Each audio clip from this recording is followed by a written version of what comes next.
We have a special treat for you today.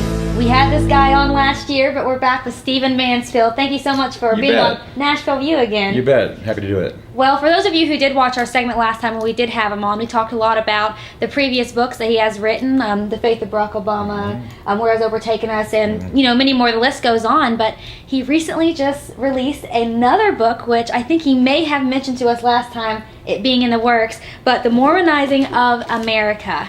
And tell us, when was this put on the bookshelves? Just came out about 3 months ago, so about August, July of this year. Okay. Well, I would definitely like for you to kind of take us, briefly inside the pages and what to expect. Sure.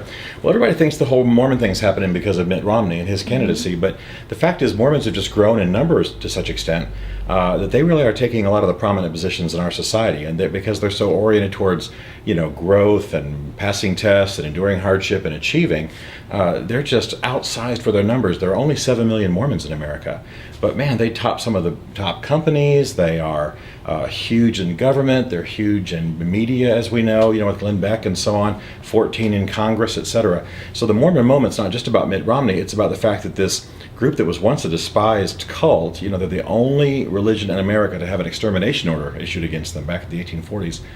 Now they've come to this amazing prominence in America, and I wanted to capture that story. And so you do you believe, that it is needed, the Mormon religion and belief and all of that is important? Yeah, I think it's important for us to know it. I mean, obviously, it's my view, and I think it's most, evangelicals' views, that it's not traditional Christianity. I mean, Mormonism came in the world saying it was a new kind of, a new version of Christianity. So it's not, beating on them or being pejorative to say that, it's not traditional Christianity, but they accomplish amazing things, have strong families, they use their wealth. The Mormons have fewer divorces, live longer, and have a higher income rate than any other religious group except maybe conservative Jews. And so it's a pretty amazing story, and I think that I'm of the opinion that you just need to know what's happening religiously in your country. It's not a matter of bigotry. It's not a matter of setting them up to attack them. It's just a matter of knowing. And if there's a Roman Catholic president or a Hindu president or a Muslim president or a Mormon president, we just need to know what they believe and how it's going to affect our country. I think that's a very good point. People sometimes kind of are narrow-minded in that, and with talking about people who are narrow-minded, it's been out for 3 weeks.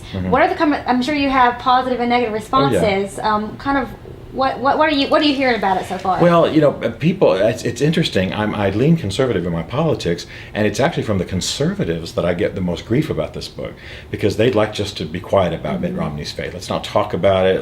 Don't do anything that damages the possibility he could replace Obama. And the left's happy I'm talking about it because they think it's a major issue, and of course most religious people are. So every book I write is a little controversial. Whenever you write about politics and faith, you're going to get shot at a little bit, and I don't care. I'm usually not taking a strong side. What I'm usually doing is just trying to educate people. A Gallup poll from about a year ago said that 63% of Americans did not have any idea what Mormons believed. Well, we might elect one for president. It's my personal view. He's probably not going to get the win, but he might be our next president. We just simply need to know what he means, what he believes.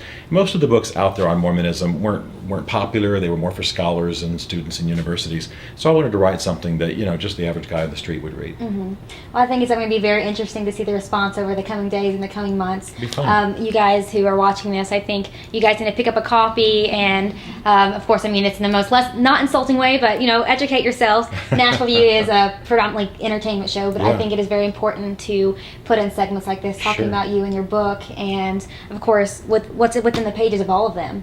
And so thank you so much, Stephen, for giving us some more information about the book that you have come out. And I look forward. Do you have more in the works? My next book I'm very excited about. It's called Lincoln's Battle with God. Ooh. And it's coming out just at the same time that the Spielberg movie on Lincoln is. It's a total accident, of course. No, not really. And so I'm really excited about that because I'm writing about Lincoln's faith life in a way that's not been written about before. And it comes out, of course, when there's a lot of attention to Lincoln. So it's going to be a lot of fun. Well, I hope we can get you back on the show to talk about that when that happens. I love it. Well, all right, you guys. Well, that's this special segment with Stephen Mansfield. And you guys keep your eyes peeled for what he's going to be doing in the whole author world and the writing world. And make sure you check back with us next time we have him on. But I'm Kayla Becker, and have a wonderful week.